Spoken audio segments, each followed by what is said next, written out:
ಉಡುಪಿಯಲ್ಲಿ ನಿನ್ನೆಯ ದಿನ ದೊಡ್ಡ ಒಂದು ಕಾಳಗವು ನಡೆಯುತ್ತೆ. ಗರುಡ ಅನ್ನುವಂತಹ ಒಂದು ಗ್ಯಾಂಗ್ ವಾರ್ನಿಂದ ರಸ್ತೆಯಲ್ಲಿ ಪಬ್ಲಿಕ್ ಆಗಿ ಮಚ್ಚಿ ಹಿಡ್ಕೊಂಡು ಎರಡು ಗುಂಪುಗಳ ನಡುವೆ ಮಾರಾಮಾರಿ ನಡೆಯುತ್ತೆ. ಎಲ್ಲರೂ ಆ ಒಂದು ವಿಡಿಯೋವನ್ನು ನೋಡಿದ್ದೀರಾ ಸ್ನೇಹಿತರೆ. ಈ ಒಂದು ವಿಚಾರವಾಗಿ ಇವತ್ತು ಮಾತಾಡ್ತಾ ಹೋಗೋಣ. ಜನತೆಯನ್ನ ಈ ಒಂದು ಹೊಸ ವಿಡಿಯೋಗೆ ಎಲ್ರಿಗೂ ಸ್ವಾಗತ. ಇವತ್ತೊಂದು ವಿಶೇಷ ಮಾಹಿತಿಯನ್ನ ಹೇಳ್ತಾ ಹೋಗ್ತೀನಿ, ಕೊನೆಯವರೆಗೂ ನೋಡಿ. ನಿಮ್ಮ ಅಭಿಪ್ರಾಯಗಳನ್ನ ಕಮೆಂಟ್ ಮಾಡೋಕೆ ಮರಿಬೇಡಿ. ಜನತೆಯನ್ನ ಸಬ್ಸ್ಕ್ರೈಬ್ ಮಾಡಿಕೊಳ್ಳಿ. ಸ್ನೇಹಿತರೆ, ಉಡುಪಿಯ ಹೃದಯ ಭಾಗದಲ್ಲಿ ನಿನ್ನೆಯ ದಿನ ಏನು ಗರುಡ ಅನ್ನುವಂತಹ ಗ್ಯಾಂಗ್ ವಾರ್ ಅವರ ಮಧ್ಯೆ ಅಥವಾ ಗರುಡ ಅನ್ನುವಂತಹ ಗ್ಯಾಂಗ್ಗಳಲ್ಲೇ ಭಾಗವಾಗಿಯೋ ಗೊತ್ತಿಲ್ಲ, ಆದ್ರೆ ಎರಡು ಗ್ಯಾಂಗ್ಗಳ ನಡುವೆ ವಾರ್ ನಡೆಯುತ್ತೆ. ಸಿನಿಮಾಕ್ಕಿಂತಲೂ ಮೀರಿಸುವಂತಹ ತಲ್ವಾರ್ ಹಿಡ್ಕೊಂಡು ಜಳಪಿಸುವುದೇನು, ರಕ್ತಕ್ಕೆ ಬೆಲೆ ಕಟ್ಟಲಾಗದಂತಹ ಒಂದು ಪರಿಸ್ಥಿತಿ, ಮನುಷ್ಯರಿಗೆ ಬೆಲೆ ನೀಡಲಾಗದಂತಹ ಒಂದು ಪರಿಸ್ಥಿತಿ. ಇಲ್ಲಿ ಯಾವುದೇ ಧರ್ಮವನ್ನು ನಾವಿಲ್ಲಿ ಹೇಳ್ತಾ ಇಲ್ಲ, ಯಾವುದೇ ಧರ್ಮದ ಮೇಲೆ ಆರೋಪವನ್ನು ಮಾಡ್ತಾ ಇಲ್ಲ.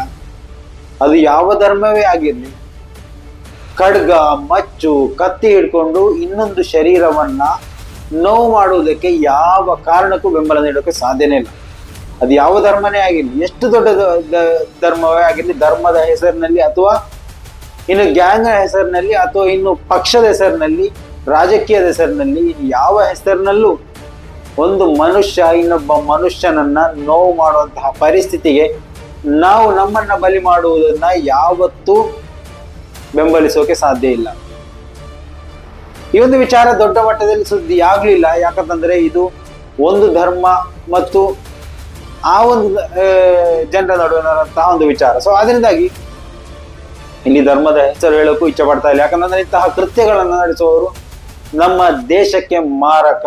ಅವರಿಂದಾಗಿ ನಮ್ಮ ಜನತೆ, ಜನಸಮೂಹ, ನಮ್ಮ ಮಕ್ಕಳು ಏನು ಒಂದು ವಿಚಾರವನ್ನ ಕಲಿಯೋಕೆ ಇಲ್ಲ ಅವರಿಂದಾಗಿ. ಸೊ ಅದರಿಂದಾಗಿ ಯಾರೆಲ್ಲ ಇದ್ದಾರೆ ಎಲ್ಲರನ್ನ ಅರೆಸ್ಟ್ ಮಾಡಿ ಯಾವ ಶಿಕ್ಷೆ ಬೇಕಾದ್ರೂ ಕೊಡಿ ಅಥವಾ ಕೊಂದು ಬಿಸಾಕಿ.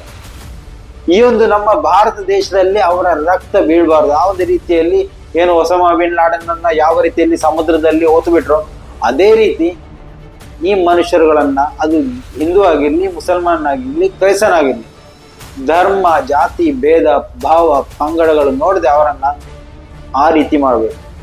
ಆವಾಗಲೇ ಇವತ್ತಿನ ಯುವ ಪೀಳಿಗೆಗೆ ಇಂತಹ ಒಂದು ಕ್ರಿಯೆ ನಡೆಸುವಾಗ ಹೆದರಿಕೆ ಇರುತ್ತೆ, ಕಾನೂನಿನ ಭಯ ಇರುತ್ತೆ. ಆದರೆ ಇವತ್ತು ಯಾರಿಗೂ, ಹೆಚ್ಚಿನ ಯುವಕರಿಗೆ ಕಾನೂನಿನ ಮೇಲೆ ಭಯ ಅನ್ನೋದಿಲ್ಲ. ಪಕ್ಷಗಳು, ರಾಜಕೀಯ ಪಕ್ಷಗಳಾಗಿರ್ಬೋದು, ಇನ್ನು ಸಂಘಟನೆಗಳಿರ್ಬೋದು, ಅವರ ನಾಯಕರು ಹೇಳುವ ಮಾತನ್ನ ನಂಬಿ ಜನಸಾಮಾನ್ಯರಿಗೆ ಅಥವಾ ಜನರಿಗೆ ಕಷ್ಟಗಳನ್ನ ನೀಡುವಂತಹ ಒಂದು ಪರಿಸ್ಥಿತಿಗೆ ನಮ್ಮ ಯುವಕರು ಇಳಿತಾ ಇದ್ದಾರೆ. ಪಕ್ಷವನ್ನು ಬೆಂಬಲಿಸಿರ್ಬೋದು, ಧರ್ಮವನ್ನು ಬೆಂಬಲಿಸಿರ್ಬೋದು, ಏನೆಲ್ಲ ಬ್ರೈನ್ ವಾಶ್ ಮಾಡಿರ್ಬೋದು, ಮಕ್ಕಳನ್ನ, ತರುಣರನ್ನ ಇದಕ್ಕಾಗಿ ಬಳಸಲಾಗ್ತಾ ಇದೆ ಎನ್ನುವುದೇ ಖೇದನೀಯವಾದಂತಹ ಒಂದು ಸಂಗತಿ. ಸೊ ಅದರಿಂದಾಗಿ ನಮ್ಮ ಮಕ್ಕಳನ್ನ, ನಮ್ಮ ಯುವ ಜನರನ್ನ, ನಮ್ಮ ಒಂದು ಸ್ನೇಹಿತ ಮಿತ್ರರನ್ನ, ನಮ್ಮ ಊರನ್ನ ಈ ಒಂದು ವಿಚಾರದಿಂದ ಮುಕ್ತಗೊಳಿಸಿದ್ರೆ, ಎಲ್ಲರೂ ಈ ಒಂದು ವಿಚಾರವನ್ನ ಸಂಕಲ್ಪವಾಗಿ ತೆಗೆದುಕೊಂಡ್ರೆ ನಮ್ಮ ರಾಜ್ಯದಲ್ಲಿ ಇಂತಹ ಅಹಿತಕರ ಘಟನೆಗಳು ನಡೆಯುವುದನ್ನು ನಾವು ತಪ್ಪಿಸಬಹುದು. ಸ್ನೇಹಿತರೆ, ನಿಮ್ಮ ಅಭಿಪ್ರಾಯಗಳನ್ನು ದಯವಿಟ್ಟು ಕಮೆಂಟ್ ಮಾಡಿ. ಮುಂದಿನ ಮಾಹಿತಿಯೊಂದಿಗೆ ಮತ್ತೆ ಭೇಟಿಯಾಗೋಣ. ಅಲ್ಲಿವರೆಗೂ ನಮಸ್ಕಾರ.